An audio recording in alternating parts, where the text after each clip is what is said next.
Les choses apportent le bonheur. Des gens pensent que l'argent et les choses possèdent une énergie puissante et qu'elles nous apportent le bonheur et d'autres émotions positives.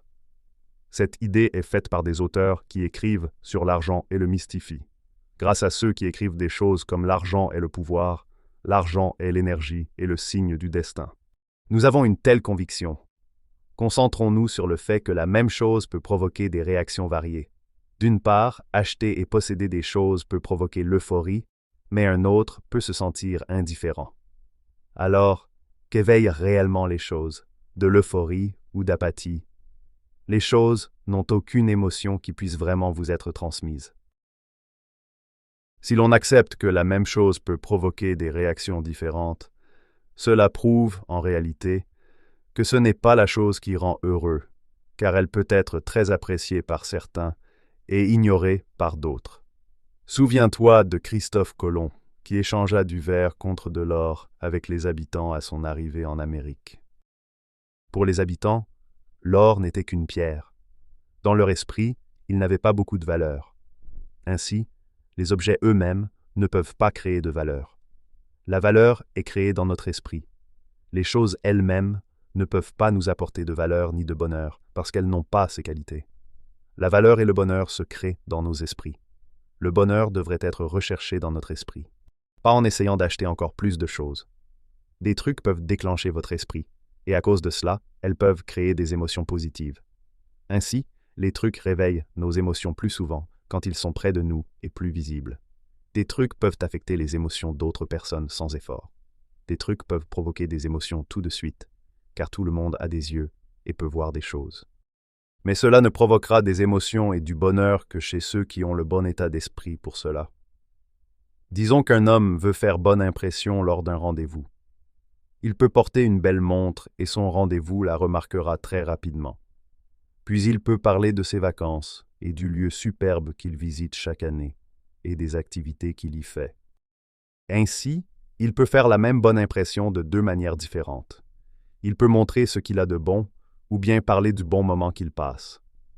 Nous achetons des objets, non seulement pour leur fonction, mais aussi selon notre réaction. Nos émotions changent, et l'une de nos exigences est de faire l'expérience de la variété.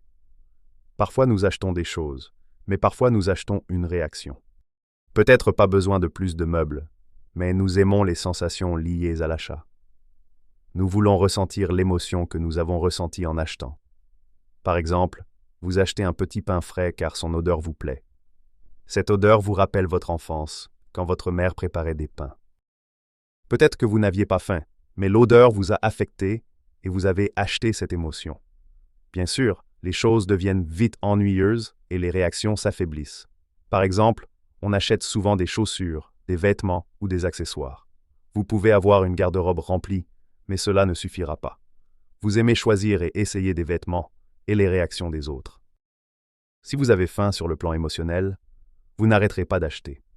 À chaque saison, les magasins proposent de nouvelles couleurs où certains petits détails changent et nous achetons à nouveau.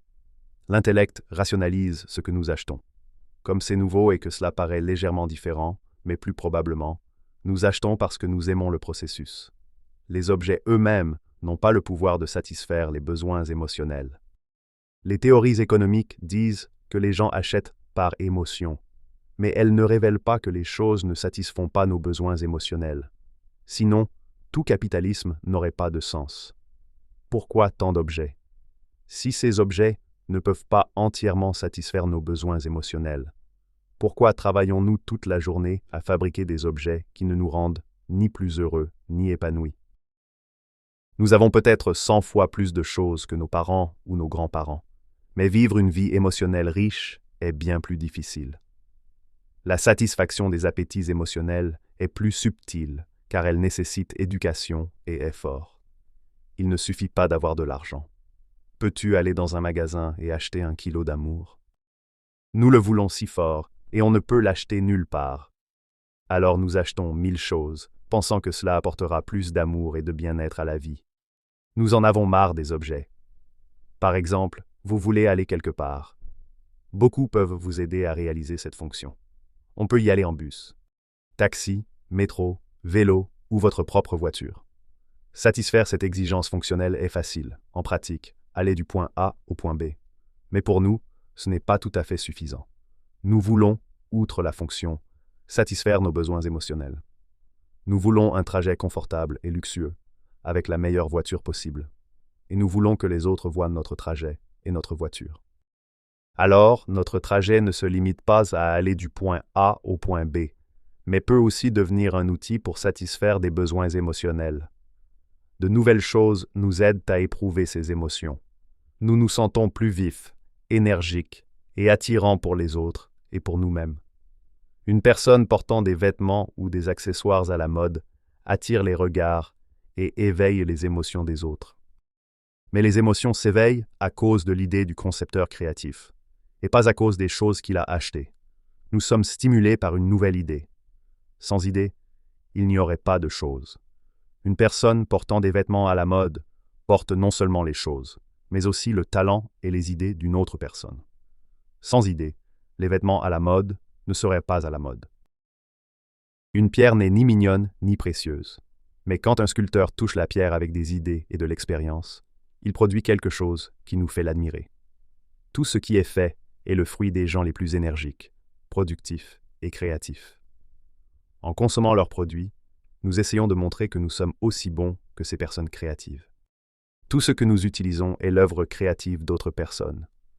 Lorsque vous regardez une peinture, sa valeur n'est pas elle-même, mais ce qui est le plus précieux, c'est la personne qui l'a créée et son talent. Nous ne voyons pas que chaque produit cache d'autres personnes derrière lui.